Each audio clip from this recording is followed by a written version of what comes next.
সবাইকে ঈদ মোবারক। ঈদ মোবারক এই জন্য কারণ ঈদ মানে খুশি। আজকে দীর্ঘ 17 বছর পর আমরা মুক্তভাবে এফডিসিতে এই যে প্রেস কনফারেন্স করতে পারছি, আপনাদের সাথে কথা বলতে পারছি, এই জন্য খুশি। এই জন্য সবাইকে আবার ঈদ মোবারক। আজকে আমি ভারাক্রান্ত হৃদয়ে স্মরণ করছি তাদের কথা, শ্রদ্ধার সাথে স্মরণ করছি তাদের কথা, যাদের রক্তের বিনিময়ে আজকে আমরা এই বিজয় অর্জন করছি। ছাত্র সমাজ, ছাত্র জনতা যদি স্বেচ্ছার নাম হতো তাহলে হয়তো আমরা এই বিজয় অর্জন করতে পারতাম। আবারও এই চলচ্চিত্রবাসীর পক্ষ থেকে তাদেরকে অনেক অনেক শ্রদ্ধা এবং তাদের আপনার শান্ততায় আমার খুব ইচ্ছা ছিল আজকে আমার এক ভাই তাকে ডেকে এনে আমি বসে একসাথে আজকে দুপুরে লাঞ্চ করলাম, কিন্তু সেই ইচ্ছা আমার পূরণ হলো না। গতকালকে আমি দেখেছি জনরসে পড়ে তাকে হত্যা করা হলো। তিনি আমাকে প্রকাশ্যে বলেছিলেন, আপনি বিএনপি করেন, আপনাকে এফডিসিতে ঢুকতে দেওয়া হবে না, আপনি কীভাবে এফডিসিতে ঢুকেন আমি এটা দেখে নিই।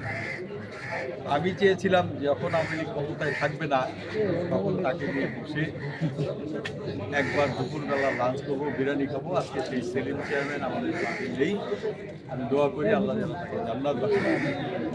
আমি যখন প্রযোজক সমিতির সাধারণ সম্পাদক ছিলাম তখন এই ডিজিএফআই, এনএসআই, ডিবি আমাকে তুলে নিয়ে গেছে যে আপনি বিএনপি করেন, আপনি প্রযোজক সমিতির সেক্রেটারি হলেন কি করেন।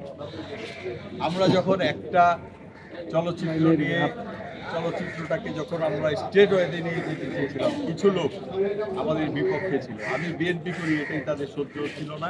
আবার বিএনপি তো করি, আবার প্রযোজক সমিতির মতো একটা মাদার অর্গানাইজেশনের মতো সেই জায়গায় বিএনপির লোক কীভাবে সেক্রেটারি হয়।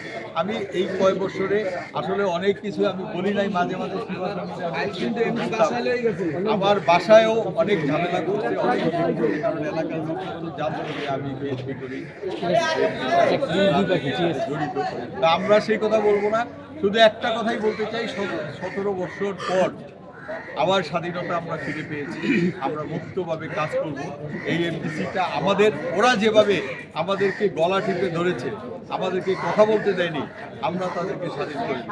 এফডিসি কাজের জায়গা, এখানে আমরা মনে করি যে এটা আমাদের রুজির জায়গা, এখানে রেশারেশি, হিংসি, দলাদলি এটার ঊর্ধ্বে থাকা উচিত, কিন্তু বিগত 17 বছর কিন্তু সেটা করে নাই।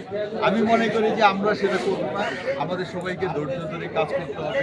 এই এফডিসিকে জিয়াউর রহমান যে অবদান দিয়েছেন, একটু আগে যে রানা সাহেব বললেন, আমাদেরকে এইটা সমুন্নত রাখতে হবে। আমরা এই জিয়াউর রহমানের আদর্শ সৈনিক, আমাদের নেত্রী হচ্ছেন দেশনেত্রী বেগম খালেদা জিয়া, আমাদের তারেক রহমানের নির্দেশনায় আমরা আগামীতে চলচ্চিত্রের ডিপার্টমেন্টে যে সকল কাজ করলে, যেভাবে করলে ডেভেলপ হবে চলচ্চিত্র, আবার সে আগের গৌরবের জায়গায় ফিরে যাবে, আমরা সেই প্রচেষ্টা করব।